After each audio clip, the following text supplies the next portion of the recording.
Okay, so we're going to run through the part B of the finance exam. We'll go through each of the questions, starting with question 14, straight after the multiple choice.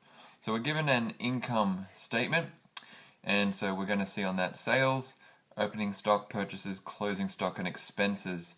Now, automatically, I'm hoping we can work out that sales is standalone, it stands by itself, but these three, the stock, relate to COGS, so we just need to know that, and expenses, that will lead us on to net profit if we need to work that out.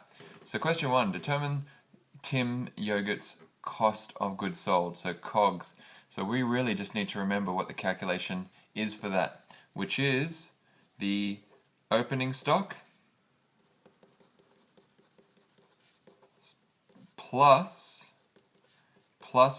the purchases and minus the closing stock.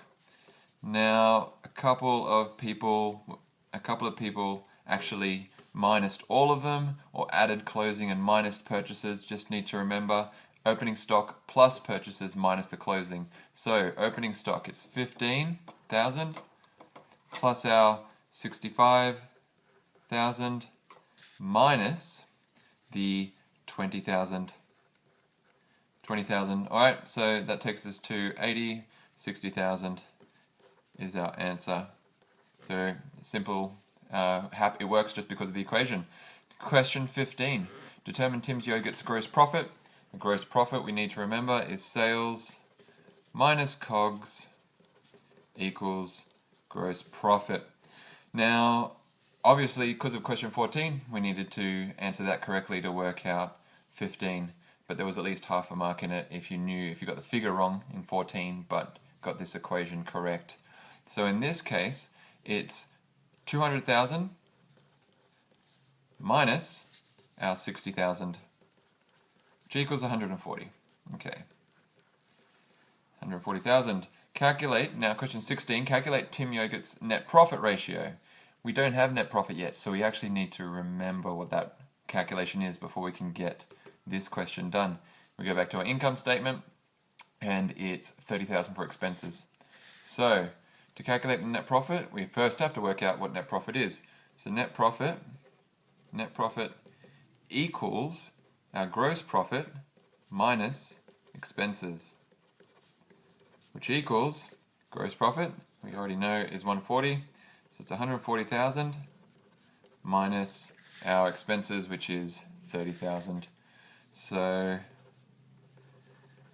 that gives us 110, and we have our net profit. Okay, now we can actually do the real question, which is net profit over sales, to work out our ratio. And so it's net profit is 110, ratio 110 over sales of 200,000. 200,000. Alright, now with that done, you need to then put it together, and our answer simply becomes 0.55. Now, we don't just leave it as 0.55. If we can remember, this actually needs to be a percentage, so we times it by 100. So it's 55%. That's our answer for 16. We've calculated the net profit ratio, it's 55,000. Question 17, what is the return on equity? Again, we need to use our net profit figure over total equity. Our statement tells us total equity at the bottom, 500,000.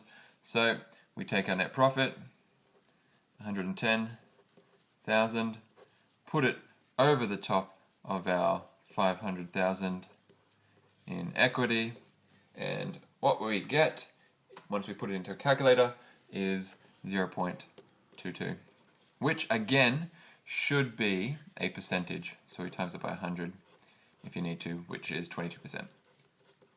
Okay, and that gives us our ratio. We calculate our percentage. Now, 18, would you consider this to be a good return on investment? State your reason why or why not. Okay, a couple of things here. One, 22%, if we could just use our knowledge and what we know of return on equity. 22% is actually a pretty good return. Anything above probably 10-12% is good. In general, we could actually go into more detail, but this question doesn't require that. So just in general, that looks okay. But really, we could just have to state a reason why or why not. So as long as you're being valid in your justification, you would have had a mark. So in this case, I'm going to say, yes, it is a good return on investment. Now, my reason why, I'm just going to go simple and actually say what that ratio means. This is because an investor, such as the owner, so an investor is receiving a return of 22% on their investment into Tim's yogurts. And we'll keep it there.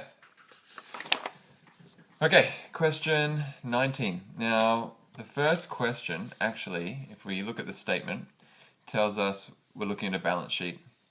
There's nowhere that really looks like it tells us about it's a balance sheet, but just based on the items, we know we should be looking at one. But we also see at the bottom, sales, COGS, and expenses. So we've actually got some information from the income statement too. But question 19 says, calculate and interpret, or comment, the current ratio for Laura's facades. There you're given the ratio, or calculation, current assets over current liabilities. So we're actually not told what our current assets are and what our current liabilities are.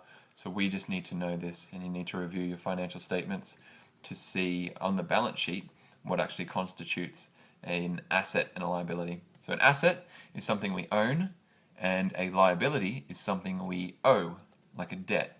So let's just look here. Cash, that's money we have, and we have it available in the bank, so it's a current asset. Accounts payable, that's an account we actually pay back to a supplier or a creditor of some description, and it's always, it's going to be within a month or a couple of months, so it has to be a current liability. Accounts receivable, it's the reverse of a payable. It's when people owe us money and we want it paid quickly. It's a current asset. Bank overdraft, that's a loan from a bank, and they're always short term, generally high interest, but they're short term, and it's a debt, so it's a liability, current. Mortgage, that is a loan, and it is a long-term loan, so it's actually a non-current liability. Equipment and machinery on our sheet is actually an asset because we own equipment and we own machinery, but we won't sell it within 12 months. We'll keep it and let it use it for 10, 20 years, pretty much however long it lasts for. But either way, it's going to be a long time. So that stuff is always going to be non-current asset. Okay, and our last one, owner's equity, is just owner's equity. It's not an asset, it's not a liability because we don't pay it back. It's just owner's equity. It is what it is. So, now to our question. Current assets over current liabilities. So, our current assets are 1 and 2. If we add those two together, we get 50,000. So, our current assets have to equal 50,000. Now, what are our current liabilities add up to? Count 1, 2. We've only got 2 again. So, it's accounts payable and overdraft. 60,000 plus 15, which equals 75,000. So our ratio asks us to divide those two. And so if you take 50 and put it over 75, we get 0.6 repeater pretty much. So we can go 0.6 or 0.7 would be fine. 0.66, or round it up to 0.67, that would be fine. But we turn it into a ratio, so we have to put it against 1. And now we've done our calculation, have our answer. Except we need to now interpret. So let's just say what this means. Every dollar of liabilities, the business has 67 cents of assets. Now that's actually really bad. This is dangerous. So we could even add that if you wanted to. It's a 2-mark question, but to be safe, we could say, in addition to that, this is risky because the business currently can't cover its liabilities. Question 20. Calculate and interpret, comment, on the debt to equity ratio. Total liabilities over owner's equity. So, total liabilities and owner's equity. Owner's equity we know because there's only one of them, but total liabilities, all of them need to be added up. And we've got a total of 3. So it's 60,000 plus 15 plus the 50. So it's the original 75 plus 50, which comes to 125. So our liabilities equals $125,000. Now we put that over our owner's equity of 90,000, and you get a ratio of 1.39. This one you can put against a 1, or you could turn it into a percentage. So we can go by 1, or it is 139%. Either one will do, and now we need to work out what that means, whether it's good or bad. So 139%, or 139 to 1, simply means this ratio shows the business is relying more heavily on debt to finance the business, which is risky and more costly to the business because you're paying it back with interest generally, whereas equity, you don't pay it back in the same way or within the same time frame. So we're making a statement, interpreting it, saying it's risky, fair call, but then we can also say what the ratio means, and it's for every dollar of owner's equity, the business has $1.39 of liabilities. Okay. Now, last question for this page, question 21. Calculate the accounts receivable turnover ratio, which is sales over accounts receivable. So we just need to know our sales back up here. We're now going to use the second part of our statement. We've got $80,000, but then we also had to look at accounts receivable. We come back up here and look at our current asset. So we're using 2 statements here. Accounts receivable are an asset, $40,000. So our ratio becomes 80,000 over 40,000, which equals 2. Now we're not done yet, because to work this out, as we're told here, means we have to put 365, which is the days of the year, over our answer. So part 2 becomes 365 divided by 2, which equals 182.5 days. So it takes us 182.5 days to collect on our accounts receivable. We're not asked to interpret it, so we don't need to write anything else, but we get our mark by working that out simply in the correct way. Okay, on to our last 2 pages. Question 22. We're given an income statement, okay, from Abby's Saddle Store. Sales, again, our COGS and expenses, but this time we see a few more expenses broken down, not just one total. Now we're asked, question 22, calculate the gross profit and net profit for 2012. Show you're working. We don't have the ratio for this one, or the formula for this one, so we just need to know it. Okay? So to start with, we need to work out COGS. So COGS is opening stock plus purchases minus our clothing, 39,000. And that's COGS. Gross profit. Remember the calculation. Sales minus COGS equals 160 minus 39,000, which simply equals $121,000. That's gross profit. Now net profit equals gross profit minus expenses. So we know we've got our gross profit already. So it's 121,000 minus expenses, which are up here. So we just need to add that together to get our total. 20,000 plus 8,000 plus 4,000 makes 32,000 in expenses. We're going to add that in. 121 minus 32 simply takes us to $89,000. And now we've got our gross profit and net profit, and we've shown our working, so we can get a full 2 marks because that's what the question asked for. Just side note, make sure you did 2012, not 2011, which is there. So 23, the net profit in 2011 was 144,000. Suggest 2 reasons as to why it decreased in 2012. Now you could guess, but we don't need to. If we got a question like this, really, we're being asked to use this financial statement to help us out. Now, why was net profit 144,000 in 2011? We know net profit in 2012 was 89,000, so it actually has declined. So we need to look at our statement to see 2 significant changes, and one should draw your attention straight away, which is the significant decline in sales, big decline, $40,000. So that's going to be one reason. 2012 was actually lower than 2011. The sales dropped significantly. Now the other thing is, if we look here at the expenses, we see one big difference here, but the thing is that's higher in 2011, so it doesn't suggest why 2012 declined, because that's actually bigger. And if we did the maths, you'd work out the expenses here were actually higher.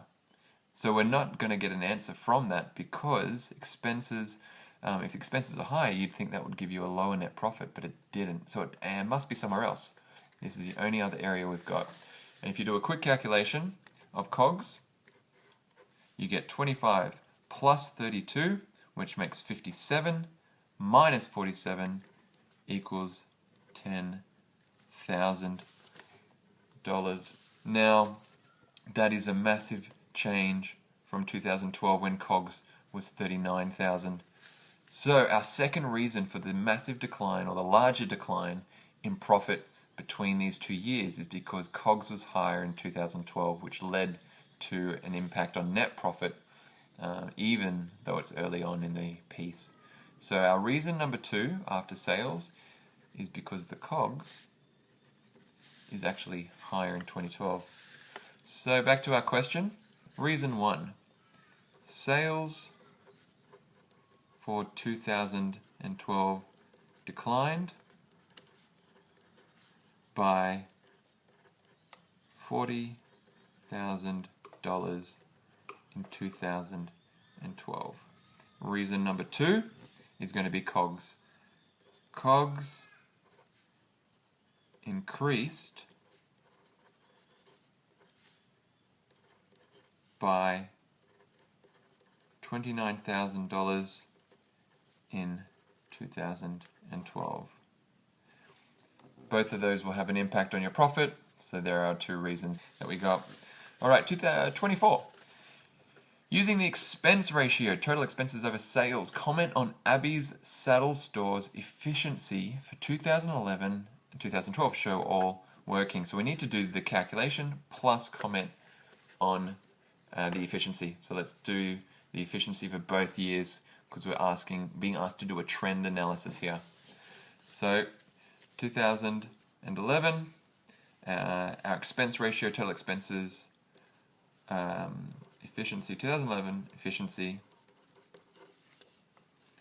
equals total expenses over sales. We've got to come back up here and get it for both years. So we'll just quickly calculate our expenses for 2011, which makes $45,000. So I've gone ahead and done the calculations. So 2011 and 2012 efficiency ratios, total expenses over sales. So for 2011, it's 45,000 over 200,000, and for 2012, it's 32,000 over 160,000. Now that led us to for a decimal point with 0.225 and 0.2, which for this ratio we turn it into a percentage. So it's 22.5% for 2011 in efficiency, and for 2012 it is 20%. So it's declined in a year. It went down from 22.5% to 20%. Now we need to remember that because this is the expense ratio, it's revealing how much of our sales is going towards expenses. So a higher number of 22.5% is showing us that 22.5% of everything that we make in sales ends up paying for expenses. 2012, 20% of sales ends up paying for expenses. So if we know it by that way, we actually can see that a lower number is actually better for us, because it means less of our sales is going towards expenses. So when we're asked to comment on the efficiency, we would simply say that the efficiency of Abby's store is improved by 2.5%. It's declined by 2.5%, and that shows improved efficiency in the level of expenses. So we can also add to that, although this isn't a significant change, it's a positive sign for the level of expenses. Now, there's obviously other possible things going on. It's not always a healthy thing for a business, but just as far as the efficiency is concerned, it's a positive change. So we want to say that, and we get our 3 marks because of the 2 calculations and an accurate comment. Okay, last page. Identify and briefly discuss one government influence on financial management for a business. 2 things: ASIC, the Australian Securities Investment Commission, and the ATO, because of company tax. Now, regarding that, what you want to talk about with company tax is a 30% flat rate, and companies will change their business, well, some of their business decisions will be changed because of this 30% tax rate, because they're taxed on profit. So businesses will look to spend money to buy assets so that they have less profit, because if they're less profit, then they don't get taxed as much. But the profit is used, or the money, the revenue, before it becomes profit, the money is used to buy assets, and they become something the business owns, and they could sell later for more money. So the tax, we want to talk about the fact that tax will impact on how much profit a business makes, but we also want to say that it influences decisions because businesses may spend the money elsewise, other ways to help go around, or at least need to say something about the fact that businesses need to determine strategies meeting tax obligations. ASIC, this is an organization that pretty much lays down some laws and regulations for businesses to follow. So our comment here, briefly discussing their influence, we simply talk about the fact that ASIC help govern businesses or set guidelines that businesses have to follow.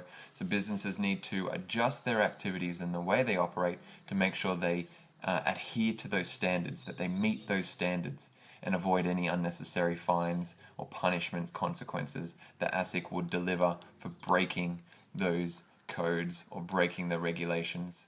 So then that can cost money, so you could put that into your answer, but it's focused on the idea that there are regulations. Businesses must meet those regulations, so have to adjust accordingly so that those standards are upheld. That's the main reason we're going for with ASIC. Now, question 26. List one advantage of equity finance and one disadvantage of our debt finance. Something that we can, as just a foundation knowledge, let's just go with some easy stuff to remember. An advantage of equity finance. So we could say you don't need to pay it back with interest or a fixed time frame.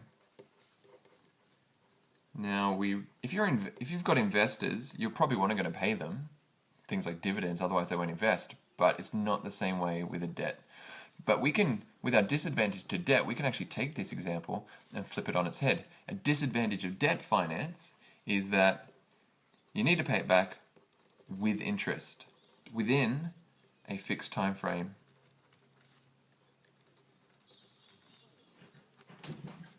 And we're up to our last question.